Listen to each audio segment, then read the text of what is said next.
जय हिंद दोस्तों, आप सभी का स्वागत है एक बार फिर से आपके अपने यूट्यूब चैनल यूनिक ज्ञान में। आज हम BA fifth semester geography paper second का महासंग्राम रिवीजन क्लास देखेंगे।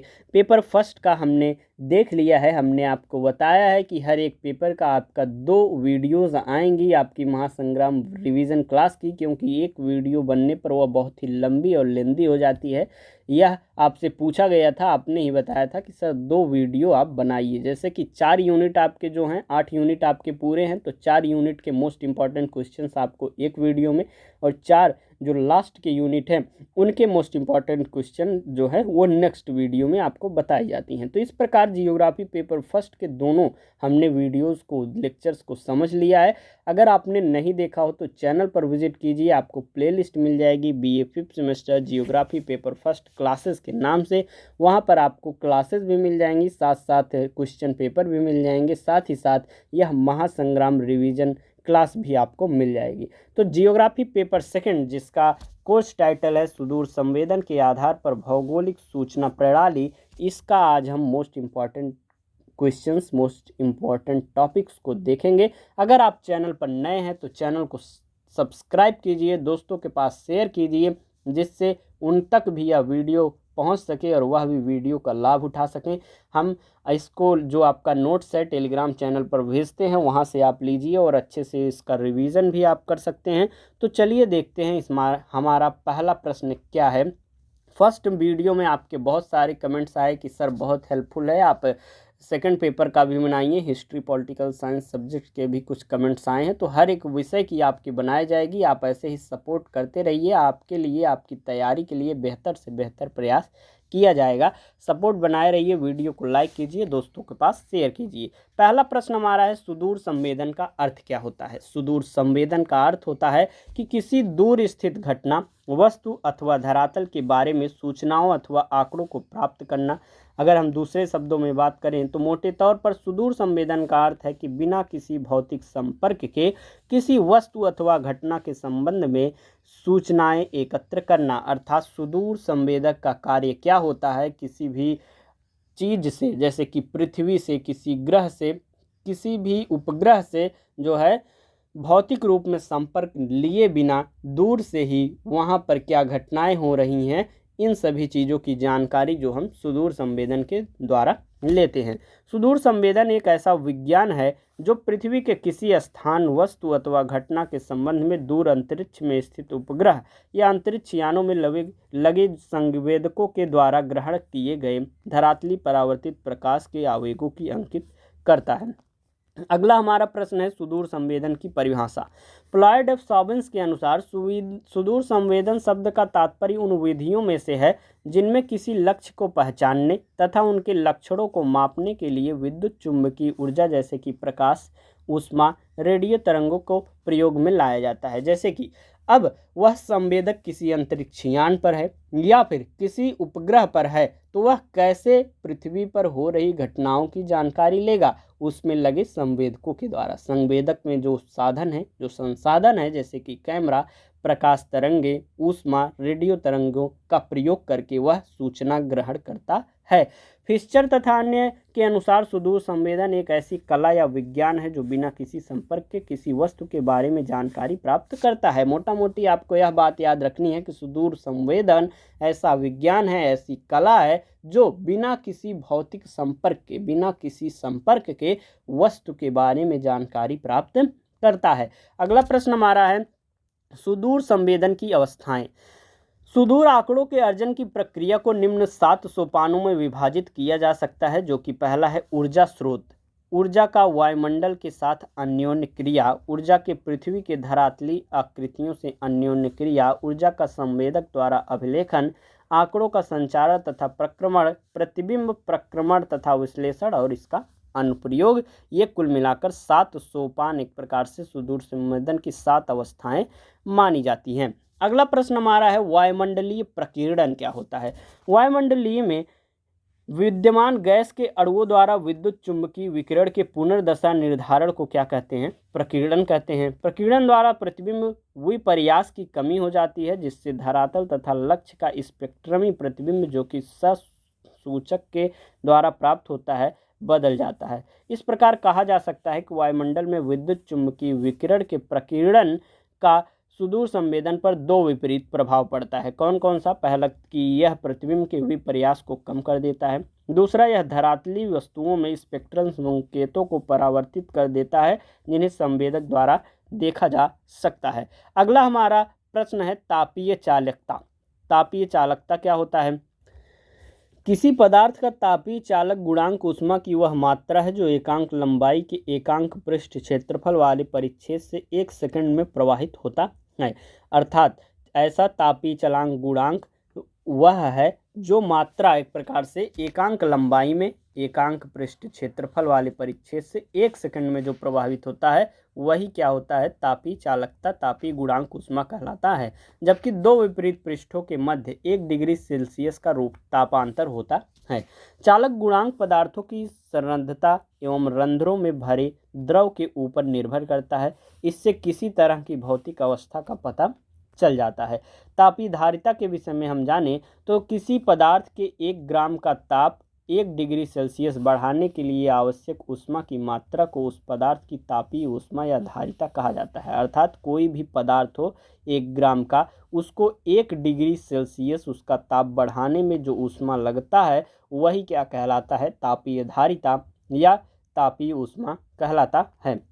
अगला है हमारा, इसमें किसी पदार्थ की ऊष्मा को एकत्र करने की क्षमता होती है। पृथ्वी के धरातल पर जल के तापमान बढ़ाने के लिए बहुत अधिक ऊष्मा की आवश्यकता होती है।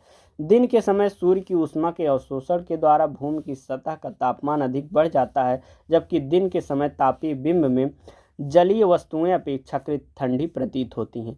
रात्रि के समय ऊष्मा के उत्सर्जन से भूमि की सतह का तापमान तो अतिशीघ्र गिर जाता है, लेकिन जलीय सतहों पर तापमान जो है समान ऊष्मा के उत्सर्जन से कम गिरता है, जिससे रात्रि के समय तापीय बिंब जलीय वस्तुएं अपेक्षाकृत गर्म होती हैं। अर्थात जैसे कि धूप पड़ी, बहुत ज़्यादा गर्मी एक प्रकार से पड़ रही है, धूप से जो है आपकी ज़मीन भी गर्म हो गई और कुछ जल जो तालाब में है वह भी एक प्रकार से गर्म हो गए। लेकिन रात में जितनी तेज़ी से आपकी जो ज़मीन है, जो भूमि है, वह ठंडी होगी, उतना तेज जो है जल नहीं हो पाता है।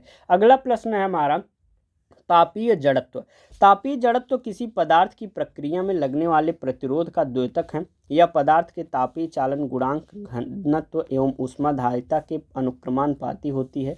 कम तापीय जड़त्व वाले पदार्थों जैसे कि सैल, ज्वालामुखी, राख इत्यादि के तापांतर के प्रतिरोध कम होता है, जिससे दिन के समय सतही ताप अधिक होने के कारण बहुत गर्म एवं रात्रि के समय सतह का ताप कम होने के कारण बहुत ठंडे रहते हैं। अधिक तापीय जड़त्व वाले पदार्थ जैसे कि रेत, बालू, पत्थर, बेसाल्ट आदि तापांतर के प्रति बहुत अधिक प्रतिरोध प्रदर्शित करते हैं। यही कारण है कि ये दिन के समय अपेक्षाकृत ठंडे तथा रात्रि में गर्म रहते हैं। किसी पदार्थ के तापीय लक्षणों में यह सबसे महत्वपूर्ण कारक हैं। बस आप ध्यान से सुनते रहिए, पूरा लेक्चर देखिए और देखने के पश्चात टेलीग्राम पर इस पीडीएफ को आपको दिया जाएगा, आप ध्यान से उसका रिवीजन कर लीजिए, बहुत अच्छी तैयारी आपकी हो जाएगी। आप हमारी आवाज़ को देखेंगे तो थोड़ा बदला लग रहा है, क्योंकि लगातार आपके लिए वीडियोस बनाई जा रही हैं, तो इससे जो है प्रभाव पड़ता है आवाज़ पर। तो चलिए अगला प्रश्न हम देखते हैं। अगला प्रश्न हमारा, रिमोट सेंसिंग की सीमाएं या सुदूर संवेदन के दोष क्या क्या हैं। रिमोट सेंसिंग ने पूरी तरह से जमीन आधारित सर्वेक्षण विधियों को प्रतिस्थापित नहीं किया है। मुख्य रूप से इसकी कुछ सीमाएं हैं, जैसे कि डेटा संग्रह और डेटा खरीद की लागत जो है वह लगती है। डेटा विश्लेषण और व्याख्या के साथ समस्याएं होती हैं। अगला है सभी मौसम क्षमता के साथ समस्याएं, क्योंकि कुछ सेंसर क्लाउड के माध्यम में देख नहीं सकते हैं। सुदूर संवेदन के प्रकार की बात करें तो सुदूर संवेदन कुल 3 प्रकार के होते हैं। उपग्रह सुदूर संवेदन, अवरक्त सुदूर संवेदन, माइक्रोवेव सुदूर संवेदन। अगला प्रश्न हमारा है पैरालैक्स अंतर के मापन से आप क्या समझते हैं। पैरालैक्स अंतर का मापन, पैरालैक्स के अंतर को साधारण रूलर से मापा जा सकता है, लेकिन यह शुद्ध परिणाम नहीं दे सकता।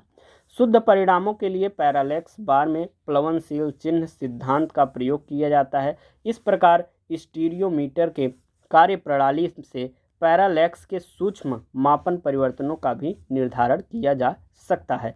अगला प्रश्न है अधोमंडल से आप क्या समझते हैं। देखिए, ये जो परिभाषाएं हैं यह याद करने की चीज़ें हैं, इस पर आप ध्यान दीजिए, ध्यान से सुनिए। और रिवीजन जो हम बार बार आपको याद दिला रहे हैं, रिवीजन जो है टेलीग्राम चैनल पर नोट से अवश्य कीजिए। आप टेलीग्राम चैनल से नहीं जुड़े हैं तो अवश्य जुड़ जाइए, जिसका लिंक आपको डिस्क्रिप्शन बॉक्स में दिया गया है। अधोमंडल क्या होता है? वायुमंडल का सबसे निचला भाग जो है वह अधोमंडल कहलाता है। इसकी ऊंचाई पृथ्वी की सतह से 12 किलोमीटर तक होती है, अर्थात यह पृथ्वी की सतह है, यहाँ से 12 किलोमीटर तक की यह जो एक प्रकार से ये मंडल है, यह वायुमंडल है, यह अधोमंडल कहलाता है, जिसकी ऊंचाई ऋतु परिवर्तन के साथ बदलती रहती है। इसमें विभिन्न प्रकार की गैसें और धूलकण पाए जाते हैं। कोहरा, वाष्प, ओस, मेघ इत्यादि वायुमंडलीय दशाएं इस परत में होती हैं। अगला है हमारा समताप मंडल, जो कि अधोमंडल के पश्चात आता है। समताप मंडल की सीमा जो है 12 किलोमीटर से 100 किलोमीटर के मध्य होती है। इस परत के तापमान समान रहने से इसे समतापीय क्षेत्र की संज्ञा दी जाती है, अर्थात यह जो 12 किलोमीटर से 100 किलोमीटर का क्षेत्र है, यहाँ पर तापमान हमेशा क्या रहती है? समान रहती है, इसीलिए इसे समतापीय क्षेत्र कहा जाता है, इसीलिए इसे समताप मंडल भी कहा जाता है। वाष्प और धूल कणों की अदृश्यता के कारण यह परत शांत है, जिसमें किसी प्रकार की हलचल नहीं है। इस परत में 50 किलोमीटर के ऊपर एक ओजोन परत है। अधोमंडल के बाद 12 किलोमीटर की ऊंचाई के साथ तापक्रम घटता जाता है, परंतु इसके बाद वायुमंडल में ओजोन परत की प्रधानता पाई जाती है। ओजोन परत सूर्य की परावैंगनी किरणों को सोख लेती है, जो तापक्रम को बढ़ा देती है। धरती पर परावैंगनी किरणों की थोड़ी मात्रा ही पहुंच पाती है, जो शरीर के लिए लाभप्रद होती है। एक प्रकार से जो ओजोन परत है वह हमारे लिए बहुत ही ज़्यादा महत्वपूर्ण होती है, क्योंकि वह सूर्य से आने वाली परावैंगनी किरणों को, जो कि हमारे शरीर के लिए हानिकारक होती हैं, उन्हें वहाँ पर रोक लेती है। परंतु विभिन्न मानव क्रियाओं के द्वारा ओजोन परत जो है वह धीरे धीरे क्या होती जा रही है, उसमें प्रभाव पड़ रहा है और वह कट जा रही है, उसमें छेद हो जा रहे हैं। तो परावैंगनिक किरणें जब सीधे मनुष्य पर आने लगेंगी, मनुष्य के स्किन पर, मनुष्य के त्वचा पे आने लगेगी, तो एक प्रकार से त्वचा कैंसर, स्किन कैंसर होगा और विभिन्न प्रकार के रोग होंगे। अगला प्रश्न है, ग्रीन हाउस गैस अथवा पादप गृह प्रभाव ओजोन क्षरण में ओजोन के छेद, एक प्रकार से उसमें प्रभाव पड़ने में ग्रीन हाउस गैसों का भी एक प्रकार से बहुत अधिक महत्व जो है प्रभाव पड़ा हुआ है। जंगलों के क्षीण होने से वायुमंडल में CO2 की मात्रा को बढ़ावा मिलता है, क्योंकि वृक्ष CO2 का उपयोग करते हैं तथा इससे अवरक्त कीड़े अधिक परावर्तित होती हैं। परिणामतः पृथ्वी गर्म होती है और इस प्रक्रिया को क्या कहा जाता है? पादप गृह प्रभाव, या जो सार्वभौम तपन को बढ़ाता है। अगला प्रश्न 14वां प्रश्न है हमारा, विद्युत चुंबकीय स्पेक्ट्रम किसे कहते हैं? ऐसा वृहत स्पेक्ट्रम जिसके अंतर्गत कॉस्मिक किरणों से लेकर रेडियो तरंगों के सभी तरंगदैर्घ्य निहित होते हैं, उसे क्या कहा जाता है?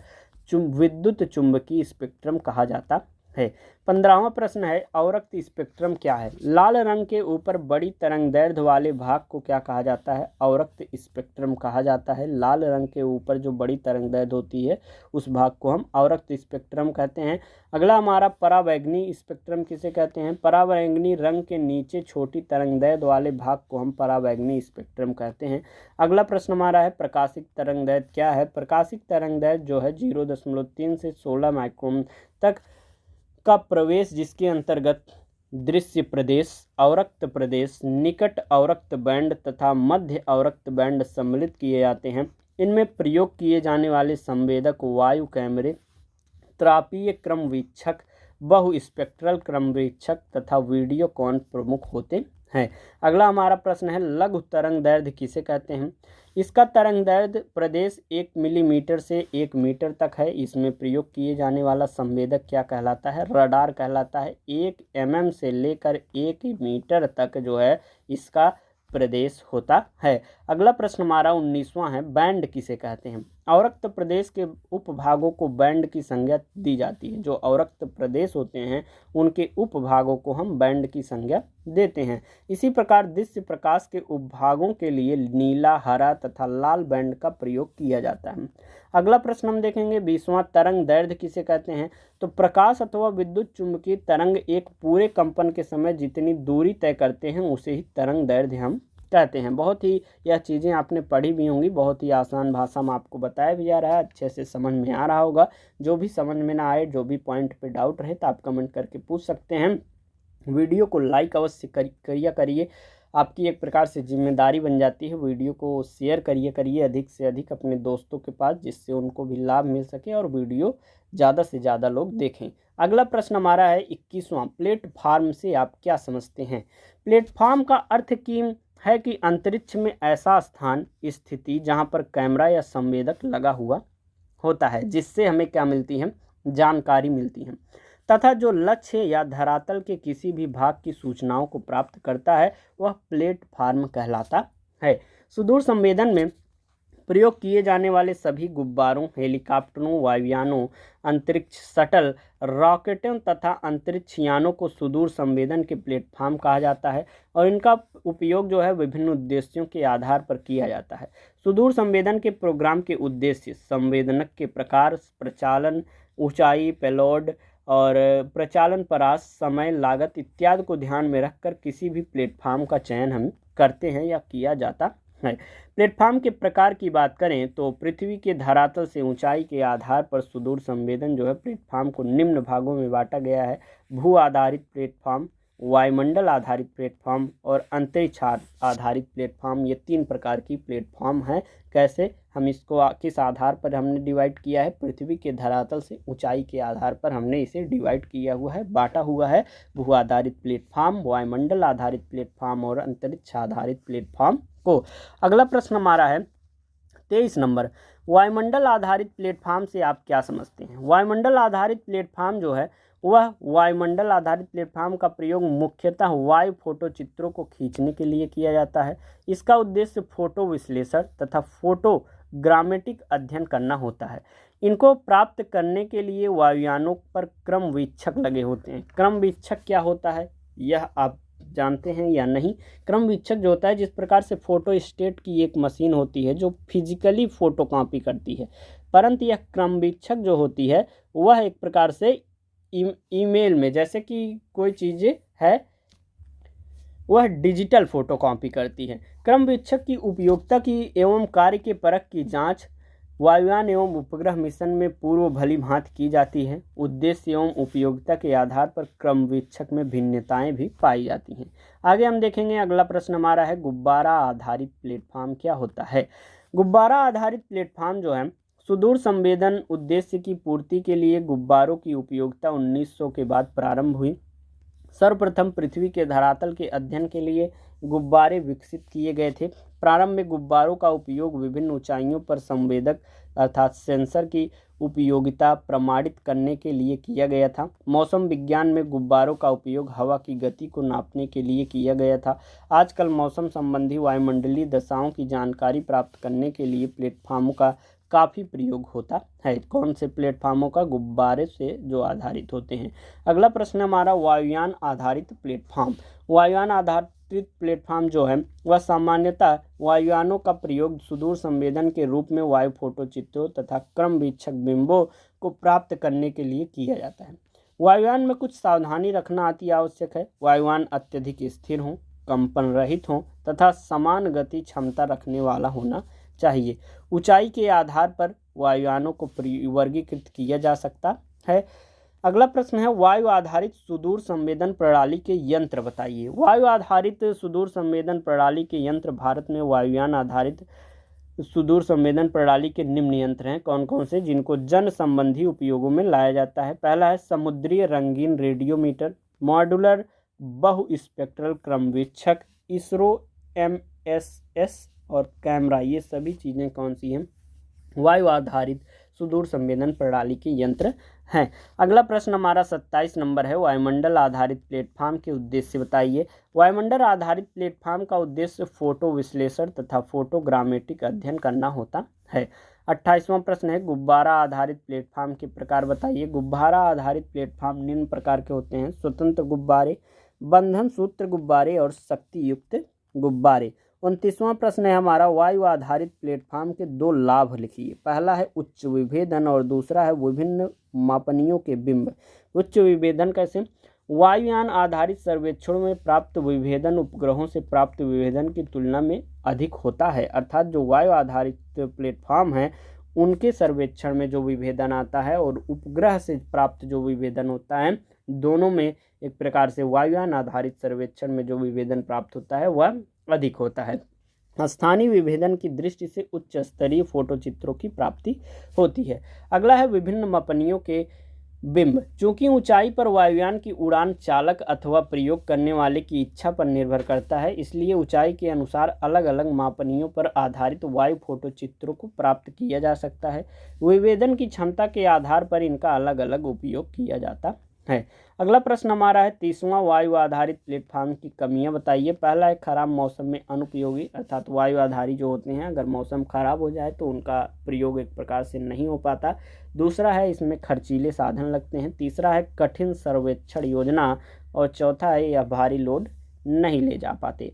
पहला, इसके बाद हमारा 31वां प्रश्न है भारत के प्रथम उपग्रह का नाम बताइए। भारत का प्रथम उपग्रह जो है आर्यभट्ट है, जो कि 19 अप्रैल 1975 में पृथ्वी की कक्षा के नज़दीक सोवियत संघ की सहायता से अंतरिक्ष में प्रक्षेपित किया गया था। पहला उपग्रह भारत के द्वारा आर्यभट्ट कब 19 अप्रैल 1975 में किसकी सहायता से, सोवियत संघ की सहायता से अंतरिक्ष में प्रक्षेपित किया गया था।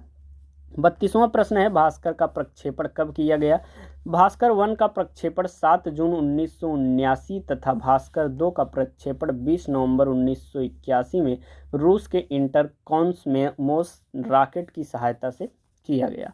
अगला प्रश्न है 33 नंबर, एप्पल क्या है। एप्पल एक भूतुल्यकालिक संचार उपग्रह था जिसे 19 जून 1981 में यूरोप अंतरिक्ष संस्था के एरियोन प्रक्षेपण यान द्वारा प्रक्षेपित किया गया और इसका उपयोग कई संचार कार्यक्रमों को संचालित करने के लिए किया गया। ये सभी चीज़ें याद करने वाली हैं। यह जो आपका सिलेबस है पूरा याद करने वाला है, इसलिए ध्यान से सुने, ध्यान से आप रिवीजन करें जिससे आपकी तैयारी बहुत ही अच्छी हो सके।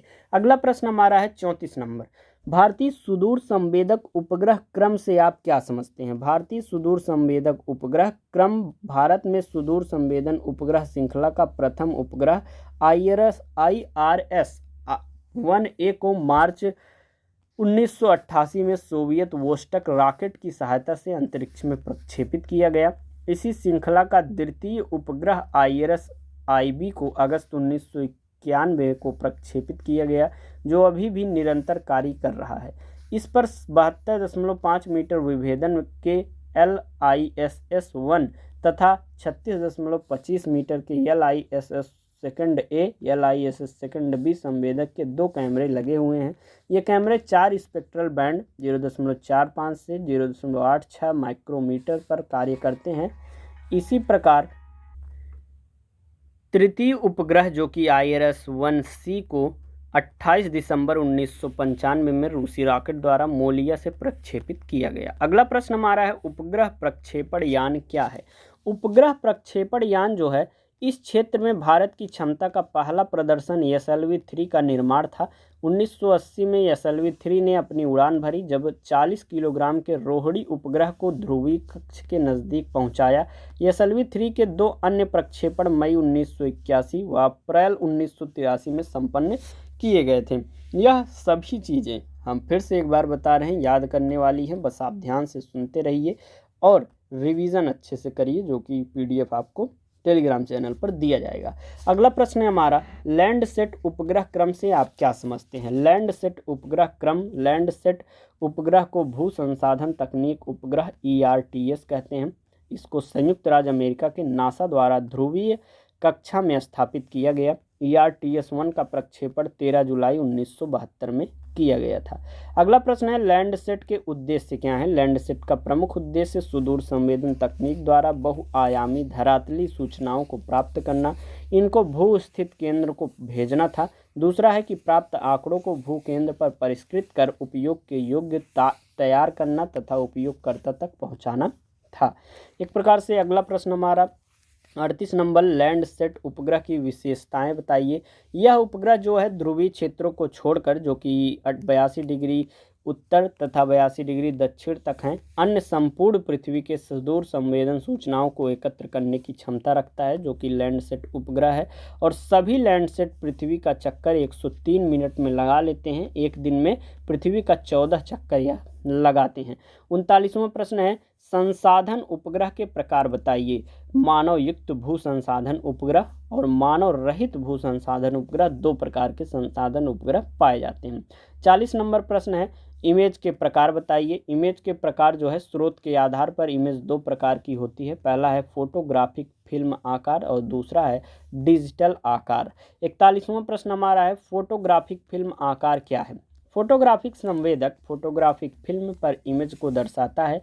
विभिन्न धरातलीय दृश्य विशेषताओं को सुदूर संवेदन तकनीक की सहायता से फोटोग्राफिक फिल्म पर धरातलीय विवरणों की चमक के आधार पर बिंबों को प्रदर्शित किया जाता है और किसी दृश्य के जिस भाग या वस्तु से परावर्तित ऊर्जा अधिक मात्रा में संवेदक तक पहुंचेगी, उस भाग का बिंब अधिक चमकीला या श्वेत दृष्टिगोचर होगा। चमक के आधार पर फोटोग्राफिक फिल्म पर प्रकाश की गहनता अंकित होगी और जो दृश्य निर्माण एवं विश्लेषण में सहायक होते हैं। इस प्रकार से आपका यह 41 प्रश्न करा दिया गया। नेक्स्ट आपको कल कराए जाएंगे। बस आप आज इतना देखिए और रिवीजन करिए। हम तो बोलेंगे आप एक बार इसको वीडियो को देखते हैं नॉर्मल स्पीड में, फिर आप 1.5 या 1.75 में करके देख लीजिए और जो आपको टेलीग्राम पर दिया गया उसको रिवीजन कर लीजिए। बहुत ही अच्छे तरीके से आपकी तैयारी हो जाएगी। कोई भी डाउट हो कमेंट करके आप पूछ सकते हैं। वीडियो को अधिक से अधिक शेयर कीजिए, वीडियो को लाइक कीजिए। मिलते हैं कल एक और महासंग्राम रिवीजन क्लास के साथ। धन्यवाद।